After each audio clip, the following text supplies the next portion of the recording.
Olá! Cristãos pelo mundo relembram nesta Sexta-feira Santa o dia da crucificação de Jesus Cristo. A data é marcada por reflexões sobre humanismo e solidariedade entre os povos. Na reportagem de hoje, você vai ver exemplos de campanhas solidárias em curso pelo país organizadas pelos movimentos populares. Na entrevista central, o padre Júlio Lancelotti, sacerdote que se destaca pelo acolhimento à população em situação de rua, fala sobre as práticas humanitárias e de solidariedade durante a pandemia. Continue aqui com a gente. Eu sou a Larissa Gold e está no ar o Central do Brasil. Central do Brasil. A pandemia do novo coronavírus, além de causar milhares de mortes, também empurrou muita gente para a pobreza e para a situação de rua. Desamparadas, expostas à doença e à fome, essas pessoas precisam de assistência e solidariedade. Robson Mendonça, do Movimento da População de Rua, reforça a importância das doações e do acolhimento nesta fase em que o Brasil é o epicentro da pandemia. Embarque imediato. Vemos homens, mulheres, crianças, idosos, pessoas com deficiência, em busca de uma marmita que às vezes tem que dividir para comer a metade no almoço e a metade na janta. E às vezes uma eles dividem entre 3. Mas Deus é pai, não é padrasto. E a solidariedade de todo brasileiro demonstra que a população sempre está ajudando e continuará ajudando nos momentos mais difíceis. A gente fica com o coração partido, a gente fica muito triste quando vê pessoas idosas, crianças buscando alimentação e não conseguindo. Mas, como eu disse, nós vamos vencer essa batalha. Que Deus abençoe a todos e todas aqueles que, de uma maneira ou de outra, seja com doação financeira, seja com doação através de alimento, seja com suas orações, suas preces, suas rezas, tem buscado aliviar o sofrimento de tantos e tantas nesse momento tão difícil, tão crucial, que é esse momento da pandemia. Sem auxílio emergencial, vacina e emprego, a população mais pobre do Brasil tem encontrado nas campanhas de solidariedade um respiro diante do sufoco que é sobreviver à pandemia do coronavírus. Na Yatauane, lista ações espalhadas pelo país que distribuem alimentos, itens de higiene e afeto para quem mais precisa. Trilhos do Brasil. No Rio de Janeiro, o terreiro de Umbanda Casa do Perdão desenvolve um projeto de trabalho afro-religioso nos presídios femininos. Nas visitas, elas discutem sobre a educação social dessas mulheres e ajudam dando orientações acerca das dificuldades de reinserção na sociedade. Na Paraíba, o projeto Eu Sou de Jesus já distribuiu mais de 700 marmitas para pessoas em vulnerabilidade social. Micaele da Silva, idealizadora da ação, nos conta sobre a importância da solidariedade em meio a este cenário. Isso nos enche de alegria em poder realmente diminuir um pouco dessa dor que essas pessoas estão vivendo. Nós sabemos que não podemos hoje mudar totalmente a situação que o mundo enfrenta, mas nós podemos diminuir essa dor que muitas pessoas estão enfrentando e precisando realmente de uma mão amiga, de sermos solidários. Já no Ceará, o projeto das comunidades agroecológicas do Bem Viver tem distribuído, desde o início da pandemia, cestas com alimentos agroecológicos para famílias mais vulneráveis. Em Belo Horizonte, os voluntários do projeto Sólidos doaram mais de 200 marmitas para a população em situação de rua. Maísa Pires participa das ações e comenta sobre a importância da solidariedade.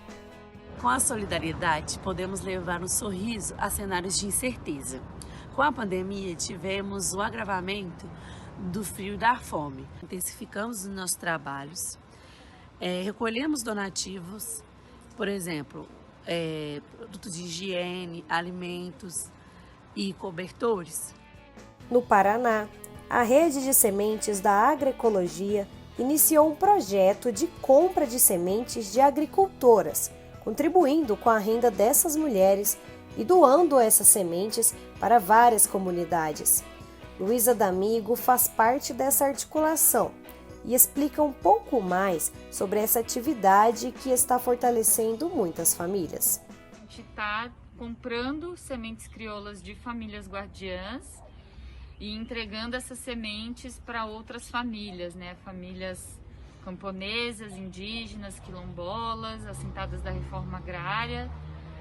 Já foram mais de 30 toneladas só de cereais, entre milho, feijão e arroz. Com a redução do auxílio emergencial, os impactos da crise econômica atingem a população mais vulnerável e ações solidárias como essas e várias outras espalhadas pelo Brasil minimizam esse cenário. O convidado do Entrevista Central de hoje vive na prática a solidariedade e dedica integralmente a sua vida à espiritualidade e ao humanismo. Padre Júlio Lancelotti, que tem uma importante jornada na defesa da população em situação de rua, conversa com Jonatas Campos e nos apresenta a importância de manter viva a chama da solidariedade, uma prática que transcende a religiosidade e nos une pela paz entre os povos. Entrevista Central. Conosco o Padre Júlio Lancelotti, coordenador da Pastoral do Povo de Rua da Arquidiocese de São Paulo e relevante ator na luta social brasileira. Temos a satisfação de conversar com ele agora na Entrevista Central. Padre, muito obrigado pela sua presença. Eu que agradeço de estar com vocês nesse dia tão importante da nossa vida, neste momento tão difícil do nosso país. Padre, começamos 2021 como o momento mais grave da pandemia. Como estão as ações de solidariedade neste momento, em especial com a população em situação de rua? A solidariedade, ela é latente, diminuiu um pouco e nesse momento a questão da fome é que está chamando muito atenção novamente, porque cidades como São Paulo, como Rio, como Recife, como Porto Alegre, como Curitiba, está aumentando muito a população em situação de rua, e não só aqueles que estão nas ruas, como os que estão nas periferias, que estão nas comunidades, que estão nos mangues, a população ribeirinha, e o número assustador de desempregados. Então, a fome hoje é uma realidade terrível no Brasil, e com um governo tão paralisado e tão estranho como o que nós temos nesse momento, vai exigir uma grande onda de solidariedade do povo para superar esse momento tão difícil. Então, a solidariedade está latente e está, nesse momento, sendo chamada principalmente por essa questão da fome. No contexto da Semana Santa, como a religião enxerga o conceito de solidariedade e como ele pode ser aplicado neste momento de pandemia? Observando internamente das religiões cristãs, a solidariedade é uma marca fundamental de toda a religiosidade. Não pode se falar de religiosidade sem que ela tenha uma incidência na história, uma incidência na realidade. Então, diante de uma realidade de fome, a fé se manifesta na solidariedade para que todos tenham o que comer. Numa realidade de opressão, a solidariedade se manifesta de maneira concreta na luta e no empenho, no compromisso pela libertação. Agora, é importante que nós tenhamos presente que a solidariedade não é uma dimensão religiosa, ela é uma dimensão humana, porque senão nós achamos que só os que têm religião que serão solidários. Os ateus também são solidários, os sem religião também são solidários. A solidariedade é uma dimensão humana, é o que nos faz viver plenamente a humanização da vida. O senhor reagiu àquela ação da Prefeitura de São Paulo, quebrando aquelas pedras que colocaram debaixo do viaduto para que a população de rua não dormisse ali. Por que o poder público ainda trata dessa forma pessoas que estão numa situação tão vulnerável? É o que se chama de arquitetura hostil. A arquitetura hostil está presente, acho que desde do Brasil colônia, sempre quiseram ter a casa grande e a senzala. A senzala sempre longe da casa grande. Então, a presença dos empobrecidos, e muitas vezes os empobrecidos, descartados, espoliados, também tem uma questão étnica, tem uma questão racial. Então, é muito importante de perceber que este ódio ao pobre, esta desigualdade tão grande, como que nós quiséssemos não ver, não enxergar, e o Papa Francisco diz isso muito, né? Esse sistema que nós vivemos fabrica a pobreza e quer que ela desapareça, não quer vê-la. Então, é uma forma que explica esse ódio tão forte de não querer ver aquilo que nós produzimos, a miséria, o descarte, o desprezo pela vida humana. O senhor já sofreu diversas ameaças de morte. Como é viver com essa situação e por que o senhor sofre esse tipo de ameaça? Olha, sempre é um momento difícil, é um momento que mostra a fragilidade, mas ao mesmo tempo mostra de que quem está junto dos pobres vai ter o mesmo destino deles. Quem está junto dos descartados vai ser descartado também. Então, eu sei que isso vai acontecer, que está marcado na nossa vida, na nossa história, mas é uma situação difícil, é uma situação de fragilidade. Hoje mesmo eu estava vendo com algumas pessoas que estavam me acompanhando as ameaças que chegaram ontem, o desprezo que chega, e isso é cotidiano. Assim como jogam água no morador de rua, e colocam pedras embaixo da ponte, assim como desdenham, assim fazem com quem está junto deles também. Padre, o senhor tem 72 anos e tomou a vacina.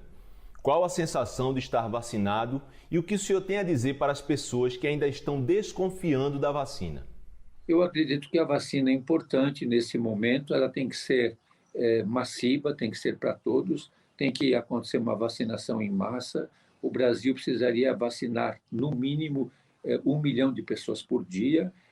A meta deveria de ser 3 milhões de pessoas por dia, deveriam de ser vacinadas.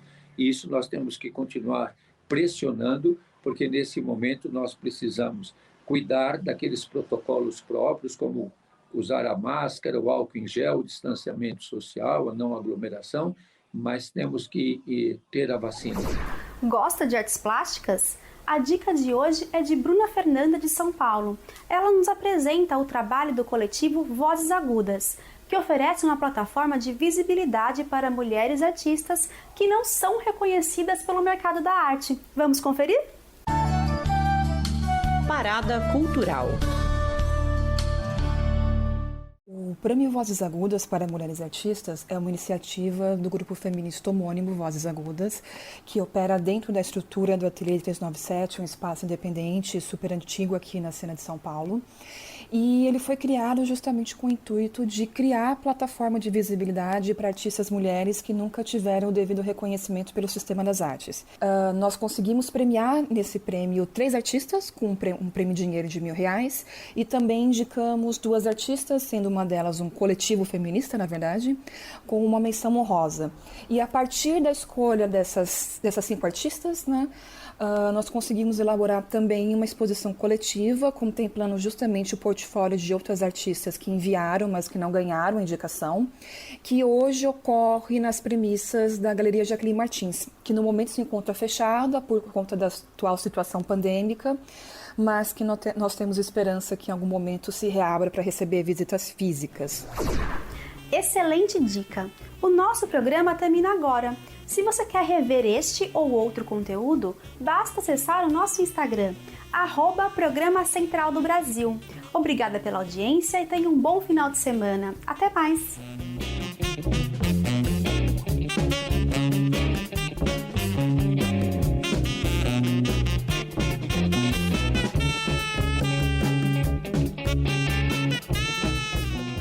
Central do Brasil, a rede de comunicação dos movimentos populares.